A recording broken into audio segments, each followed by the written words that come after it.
guys, today's November 2nd. Well, it is when I'm filming this. I hopefully will get this up on November 2nd for you guys. Maybe it will be up on the 3rd, but hopefully at least by the 3rd. So today is a Monday. But the game I'm going to be reviewing today is a PSN game. So I don't have the actual, unboxing for it. But I have it up on the screen. Critter Crunch. Alright, you can't really see it too well, but that doesn't matter. Pretty much, this is a PSN game that's a puzzle game that was, I believe, originally for the iPhone/iPod Touch. Now, I have an iPod Touch right here, but I don't have that on it. I never bought it. I never even checked this. I never even heard of it before this. So I got it for the PSN, from the PSN for the PS3, which is back here. You guys can't see it, but this game. If you're not really into puzzle games, you're probably not gonna like it. It's kind of it reminds me of that kind of old school feel. When you were little, you used to go into the arcades and stuff with the big box arcade things with the joysticks and whatever, those kind of things. You had that I can't remember the name of it now. The game, you go back and forth with the little arrow and shoot it up, and the bubble goes up next to it and pops all the bubbles that are the same color. That kind of thing. That's the same kind of feel. Basically, you've got 3 different size critters. Pretty much, I guess that's what they're called. So you got small, medium, large, and obviously the small gets fed to the medium. The medium gets fed to the large, and the large gets fed to nothing. Well, it can get fed to other things. There's special things. There's like bombs. Sometimes there's little electric ball things that blow up. I can't really explain in all detail. You can watch gameplay videos and stuff. Go look it up somewhere. You can even look it up on probably wherever. I don't know, but just look it up somewhere. I'm not going to put up any footage of the actual gameplay of the game because I don't have anything to record that off. I mean, I can use the camera and zoom in and record the screen, but that doesn't always turn out the best. So, anyways, let's get back to the game. Graphic-wise, this game is really good graphic-wise. I mean, it's not like a 3D game, it's a 2D kind of thing, but it's done very well, nice and crisp, nice and clear. It's clean, I like it in the graphics section.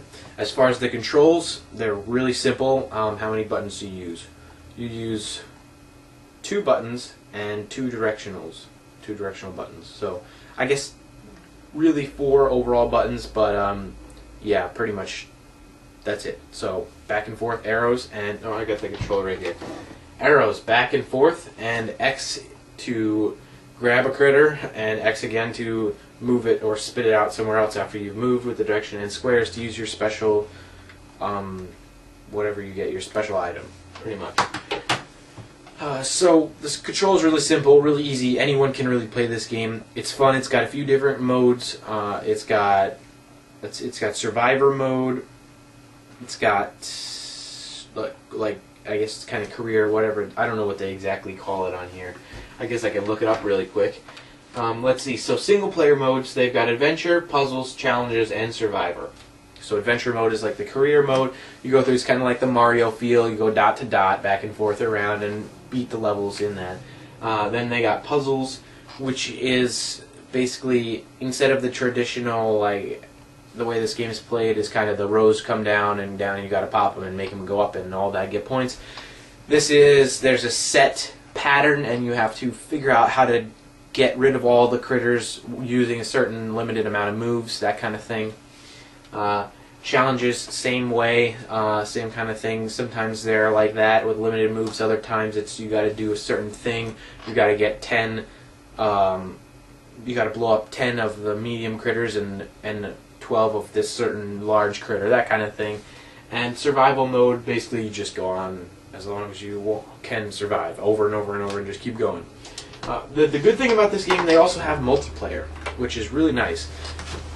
In multiplayer, they have the survivor mode, survival or co-op, basically, where you're 2 together on the screen and you've got to work together and survive as long as you can, which that's really fun, a lot of fun to play with other people. In person you can do it obviously, and online against other people. The other thing they have is versus mode, which is also a lot of fun. You can also play in person or online, which you have a split screen, and one side's you, and the other side is your opponent, and basically you have to get rid of your rows while building rows up on their side. So as you get points, it builds up your bar, and when your bar gets full, it gives them another row. So you need to get as many points as quick as you can to make their rows come down until it hits the bottom. This is kind of confusing, I'm sure, for you guys. It's kind of a confusing game until you start playing it. You know, there's special stuff. Sometimes they're poisoned. Sometimes they won't eat the critters because they're like hippies or vegetarians or whatever it's supposed to be. That kind of thing. There's different power-ups and like negatives that you can use on your opponent. There's like mushroom one where you go like feel like you're on drugs and that kind of thing. It makes your screen go all weird. But yeah, this game overall is a lot of fun. Really good game. I would definitely recommend this game. Even if you're not really big into puzzle games, like I'm not really too big into puzzle games, like this kind of puzzle game, not really. And I'm really not that great at this, but I mean, I still play it. But I play a decent amount. It's good to have. It's not like you're gonna spend $60 on it or something and you're gonna be disappointed. I mean, it's just a couple dollars. What is it? I don't even think it's 10. I think it's like $5 or something. Don't quote me on that, but the price will vary. Look for sales and whatever, and if it's on sale, definitely pick it up. If it's not, it's your choice whether you want it or not. Look up some gameplay and that kind of thing. Pretty much overall, this gets a thumbs up from me. Good game, good to have on your PS3. It's a fun game, a multiplayer game if you don't have a lot of them for 2 players. Definitely a good one to have. Time waster, that kind of thing, and it's enjoyable. So pretty much that's it. It's fun for all ages, basically. I mean, even a pretty small kid could figure this out and have fun with this game, and old people can too. No offense to any of you, but you know, you could probably play this game with your mom or dad, even though they're like 60 years old, but they could probably still understand it. It's only 4 buttons, so I mean, as long as they can keep track of that, they might understand. And you might have a video game partner then, for all of you who sit home and play video games by yourself all day because you don't have a life. No, I'm just kidding. I'm just kidding. Don't take insult to that. But anyway, that's it for today. Critter Crunch, thumbs up. Pick it up if you want to. Pick it up if you don't want to. It's a good game. I'll see you next time.